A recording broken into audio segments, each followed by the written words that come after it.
He was Mr. Nasty, a self-made millionaire worth £385 million who could shatter dreams with a look and a sigh. Yet, at 29, he was bankrupt, lost his Porsche, and moved back in with his parents. Today, we're dissecting the brilliant, ruthless, and ultimately complex story of Simon Cowell. We'll unravel his journey from broke kid to global kingmaker, exposing the controversies, the shifting empire, and the surprising personal transformations that left many wondering if he's changed, or simply learned to smile while pulling the same strings. When reality TV blurs the line between entertainment and exploitation, who ultimately holds the power? The judges, the producers, or the audience? Where do you draw the line between compelling drama and uncomfortable manipulation? Share your perspective below. Before the signature V-necks and the viral insults. And on that note...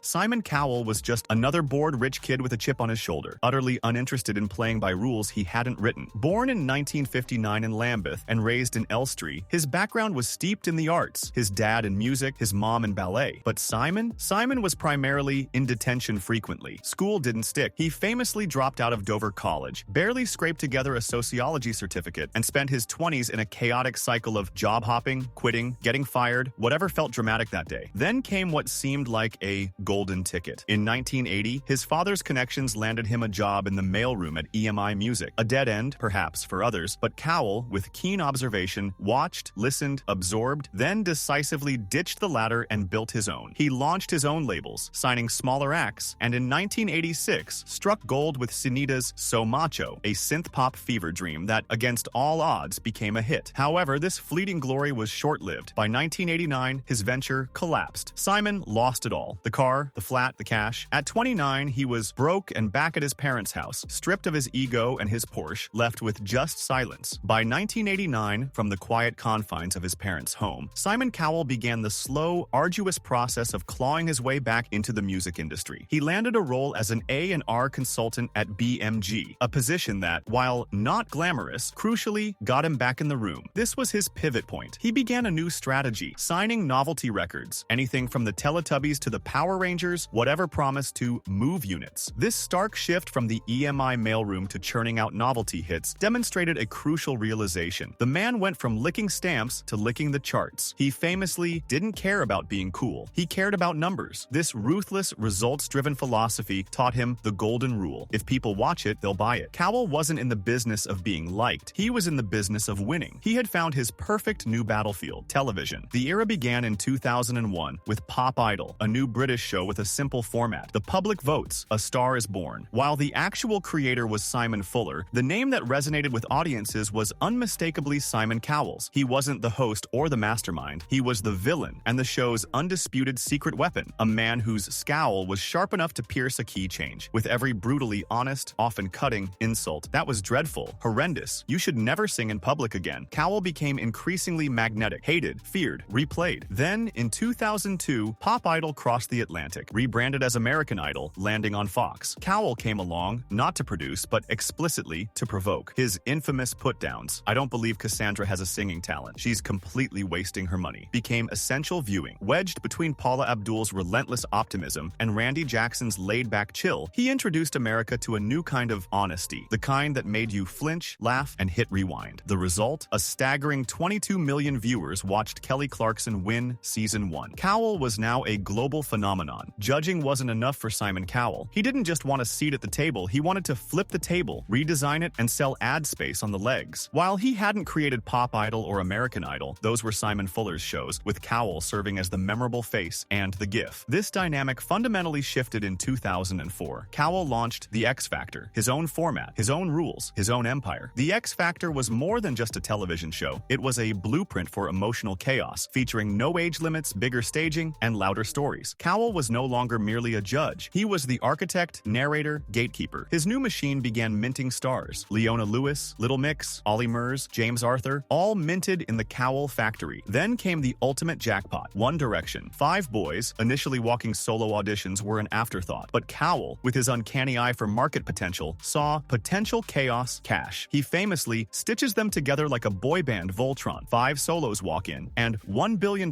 phenomenon walks out. The result was global hysteria hysteria, screaming teens, sold-out stadiums, and merchandise sales that could power a small nation. But Cowell wasn't finished building his empire. In 2007, he launched Britain's Got Talent, another massive hit, another money-making machine. In 2009, a Scottish woman named Susan Boyle shuffled onto the stage, initially met with smirks from the crowd. Then, she opened her mouth and the internet lost its mind. That moment became legendary, viral before viral came with brand deals. Her debut album shattered UK records, cementing Cowell's reputation. He wasn't just producing television, he was manufacturing modern mythology. His formula was now seemingly flawless. Emotion, humiliation, redemption, add tears, cue music, drop confetti, repeat. Audiences laughed, cried, cringed, and always came back because Cowell had perfected the double act. On-screen ruthless judge, behind-the-scenes puppet master, deal-maker, kingmaker. He had cracked the code. TV wasn't about talent alone. It was about moments. Viral, memeable, monetizable. He didn't just judge pop culture. He injected himself into its bloodstream. His reward was immense. A star on the Hollywood Walk of Fame, a BAFTA in 2010, and twice landing on Time magazine's list of the 100 most influential people in the world. At his peak, Cowell was untouchable. At his peak, Simon Cowell was an untouchable titan of entertainment. His shows were ratings juggernauts, his records topped the charts, and his formulas seemed infallible. Saturday night television wasn't just his domain, it was his brand, and no one dared challenge the crown. However, behind the scenes, the first significant cracks had already begun to show. As early as 2004, Simon Fuller, the original creator of Pop Idol and the architect of Cowell's initial television success, accused him of copying the format for The X Factor. This dispute never went to court, resolving instead in a quiet settlement and a slightly louder rumor. The question lingered, had Cowell built something new, or just stolen it with better lighting and tighter jeans? The truth was, Fuller created the blueprint, but Cowell undeniably turned it into a franchise, a funnel, a factory. He didn't just play the game, he merchandised it. Yet something fundamental was shifting. What once felt sharp and authentic now felt scripted. What once shocked now sagged. The signature smirk, the pregnant silence, the cutting insult. They stopped being iconic and started being inevitable. Contestants weren't just losing, they were imploding in high definition, complete with predictable, tragic backstories, shaky auditions, and cuts to crying moms, culminating in key change standing ovations. Even the dramatic meltdowns began to feel manufactured. It was no longer reality television. It was pre-scheduled catharsis with ad breaks. Audiences noticed this shift. What was once appointment viewing swiftly became background hum between apps. In the UK, the annual Christmas #1 single, a national cultural ceremony, had been utterly dominated by The X Factor from 2005 to 2008, a predictable cycle of one winner, one ballad, one inevitable #1. In 2009, the audience finally fought back. A grassroots Facebook campaign went viral, not to vote for a better X Factor song, but to vote for something louder, something defiant. Killing in the Name by Rage Against the Machine, a song filled with screaming, swearing, and zero Cowell approval. It worked. The X Factor winner came in second place that year. The system cracked. This wasn't just a protest, it was a punchline. No more prefab ballads. Here's some actual rage. Cowell, ever the showman, smiled through it, still judging, still nodding politely. But something had changed. He was no longer the unchallenged puppet master. The strings were fraying. As viewers began to disengage, the very people who had been on his stage began to speak out. Former contestants, not all bitter but many bruised, including Katie Weissel, Jedward, Chico, each shared a similar underlying narrative. You were disposable the minute the ratings dropped, so did you. The accusations grew louder. In 2019, Gabrielle Union, a judge on America's Got Talent, was fired after just one season, sparking widespread controversy. Union described a toxic culture, detailing racist jokes, ignored complaints, and Cowell allegedly chain-smoking indoors like the rules didn't apply to headliners. NBC launched an investigation, and Cowell's silence, the one thing he'd never had to judge before, became deafening. Behind the scenes, the mighty machine kept stalling. His record label, Psycho Music, shut down quietly in 2020, ending the once infallible pipeline from TV stage to radio hit. By 2018, The X Factor UK was barely standing, its viewership plummeting from 12 million to barely 3. In 2021, ITV pulled the plug. No grand finale, no farewell montage, just closed like a theme park no one visited anymore. Cowell didn't crash or burn dramatically. He simply ghosted, transforming from kingmaker to footnote somewhere between a rerun and a shrug. Then came the moment no one expected, a tragedy that cast a long, somber shadow over Cowell's legacy. In 2024, Liam Payne, a former X Factor contestant and beloved member of One Direction, tragically passed away. This was more than just the death of a pop star. It was a symbol of pressure, of fragility, of what the machine could take from you even years after the camera stopped rolling. Former contestants spoke out, not necessarily to blame, but to mourn, questioning the silence, the system, the cost, and yes, specifically questioning Cowell's role in building it. One powerful voice stated, if Liam had never auditioned, he might still be alive. It wasn't simple outrage, it was a wound, the kind that doesn't trend but stays for years. Cowell, who once made stars overnight, was now forced to confront the chilling question of what happened the day after. Even his other flagship show, Britain's Got Talent, began to show signs of rust. New seasons aired, winners were crowned, and yet no one seemed to care. Cowell himself still appeared on screen, but he was thinner, quieter, smiling more, but the fire gone. His dramatic fall wasn't a sudden implosion. It was a slow fade, less like a crash, more like a browser tab you forgot was open. The machine, though still running, was leaking smoke under the surface. Then, in 2020, came a physical breaking point. Cowell crashed an electric bike and broke his back. Just like that, the man who had ruled Saturday Night TV vanished from the screen. Months passed without his familiar presence. When he finally returned, he looked different. The iconic scowl was still there, but softer. The voice remained blunt, but gentler. His signature pregnant pauses were less smug, more uncertain. Something profound had shifted, whether it was the physical trauma, the long break, or simply the passage of time itself. Cowell didn't return as Mr. Nasty. He returned as something else entirely, Mr. Almost Nice. If you're finding this deep dive into the complex legacy of Simon Cowell as compelling as a golden buzzer moment, make sure to hit that like button and subscribe. We're constantly dissecting the biggest figures and transformations in pop culture,